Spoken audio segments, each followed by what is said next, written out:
ഇന്നലത്തെ മഴയത്ത് കിളിർത്ത തകര ഇന്നത്തെ വെയിലത്ത് വാടിപ്പോകും.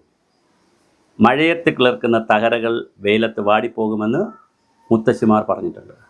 വലിയ ആവേശത്തോടുകൂടി കേരളത്തിലെ മുഴുവൻ ചാനലുകളെയും വെട്ടി വിഴുങ്ങി ഒന്നാമതെന്ന ഏഷ്യാനെറ്റിനെ നിരന്തരം വെട്ടി വലിയ ബഹളമുണ്ടാക്കി വന്ന ചാനലാണ് റിപ്പോർട്ടർ.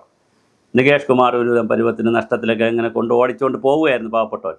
അയാൾക്കറിയാവുന്ന കാര്യങ്ങളൊക്കെ വന്നിരുന്നൊരു യൂട്യൂബ് ചാനലിലൂടെ പറയുക, അത് കുറച്ച് പേര് കാണുക, കുഴപ്പമില്ല. ഒരു ഇടതുപക്ഷ ലൈനിലൊക്കെ പുള്ളി പറഞ്ഞ് ദിലീപിൻ്റെ കേസൊക്കെ എടുത്തിട്ട് പുള്ളി ഇതിങ്ങനെ പുള്ളിയുടെ കൂടെ ഒരു വനിതയും ഉണ്ടായിരുന്നു.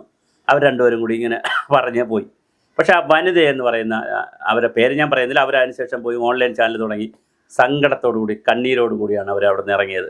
നികേഷ് കുമാർ റിപ്പോർട്ടറിൽ കയറുമ്പോൾ അവരെ കൂടി കൊണ്ടുപോകുമെന്ന് വിചാരിച്ചു. പക്ഷേ അവരെ കൊണ്ടുപോയില്ല. വലിയ സങ്കടത്തിൽ അവർ നികേഷ് കുമാറിൻ്റെ കൂടെ പട്ടിണി കിടന്നുമൊക്കെ ജോലി ചെയ്തു എന്നാണ് അവർ പറയുന്നത്. കാരണം പൈസ ഇല്ലാതെയൊക്കെ വന്ന സാഹചര്യം വന്നപ്പോൾ ഉച്ചയ്ക്ക് ഫുഡ് പോലും കഴിക്കാതെയൊക്കെ ജോലി ചെയ്തിട്ടുണ്ടെന്നാണ് ആ വനിത മറ്റ് ചാനലിൽ പറഞ്ഞത്.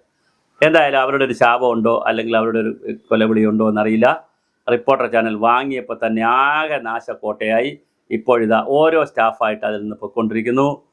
ഇപ്പോൾ റിപ്പോർട്ടർ ചാനലിലെ സ്മൃതി പരുത്തിക്കാടും അതുപോലെ തന്നെ നമ്മുടെ അരുണും ഡോക്ടർ അരുണും ഒഴിച്ച് 1-2 സീനിയേഴ്സ് ഒഴിച്ച് ബാക്കി ഒരുപാട് സ്റ്റാഫ് അതിൽ നിന്ന് പോയിക്കൊണ്ടിരിക്കുന്നു. മറ്റ് ചാനലുകളിലേക്ക്, ബിഗ് ടി വിയിലേക്കും 24ലേക്കും ഏഷ്യാനെറ്റിലേക്കും മാതൃഭൂമിയിലേക്കും മനോരമയിലേക്കും മീഡിയ വണിലേക്കും ഒക്കെ വലിയ മിഡിൽ ലെവൽ എല്ലാവരും തൊഴിഞ്ഞുകൊണ്ടിരിക്കുന്നു എന്നുള്ള വാർത്തയാണ് വന്നുകൊണ്ടിരിക്കുന്നത്. റിപ്പോർട്ടർ ചാനലിൻ്റെ ഒരു ക്രെഡിബിലിറ്റി തന്നെ ചോദ്യം ചെയ്യുന്ന നിലയിലേക്ക് കാര്യങ്ങൾ വന്നുകൊണ്ടിരിക്കുന്നു. അത് പഴയ റിപ്പോർട്ടർ പോലെ വളരെ താഴ്ന്ന ഒരു റേറ്റിങ്ങിലേക്ക് പോകുന്ന സ്ഥിതിയാണ് കണ്ടുകൊണ്ടിരിക്കുന്നത്. പക്ഷേ ഒരു കാര്യം റിപ്പോർട്ടറിന് അഭിമാനിക്കാം. നിങ്ങൾ കൊണ്ടുവന്ന ഈ അടുപ്പൂട്ടി ചർച്ച 4 പേരിരുന്നു കൊണ്ട് സുജയ പാർവതി BJPക്കും ഒരാൾ CPMനും ഒരാൾ കോൺഗ്രസിനും വേണ്ടിയിട്ടൊക്കെ വാദിച്ച ഒരു പരിപാടി ഉണ്ടല്ലോ, ഒരു ചർച്ചയുണ്ടല്ലോ, ആർക്കും പ്രയോജനമില്ലാത്തൊരു ചർച്ച. അത് പക്ഷേ കേരള സമൂഹം എടുത്തു, മറ്റ് ചാനലുകൾ എടുത്തു. അത് നിങ്ങൾ ഇരുന്ന് പറഞ്ഞാൽ ഞങ്ങൾ നിന്ന് പറയും എന്നുള്ള നിലയിൽ ഹാഷ്മി താജുദ്ദീനും അതുപോലെ തന്നെ ശ്രീകണ്ഠൻ നായരും ഒക്കെ നിന്ന് പറയാൻ തുടങ്ങി. അതിനകത്തൊരു വനിതയെ കൊണ്ടുവന്നിട്ടുണ്ട്. അവർ നിന്ന് പറയാൻ തുടങ്ങി.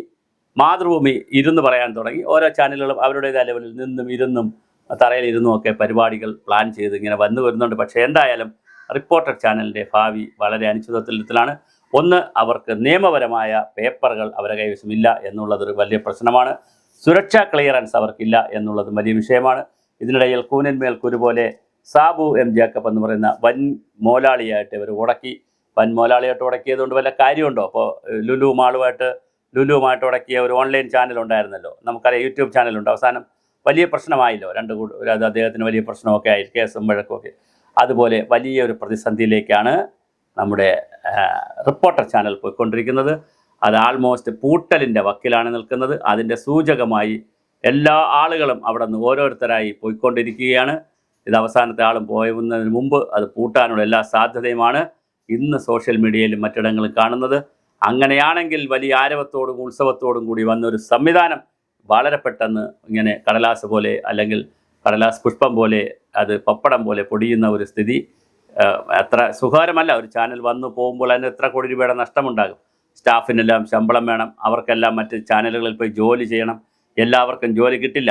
നല്ല ചീഫായിട്ടുള്ള ആളുകൾക്കെല്ലാം ജോലി കിട്ടും, ബാക്കി ഒരുപാട് പേർക്ക് ജോലി കിട്ടത്തില്ല. ഡെയിലി വേസിനടക്കം ആളുകളുണ്ടാവുമല്ലോ. അപ്പോൾ വളരെ സാധാരണ അഡ്മിനിസ്ട്രേറ്റീവ് സ്റ്റാഫ് ഉണ്ടാവും, ഒരുപാട് പേര് സ്റ്റാഫ് ഉണ്ടാവും. പക്ഷേ അവരുടെയൊക്കെ ഒരു ജീവിതമാർഗ്ഗമാണ്.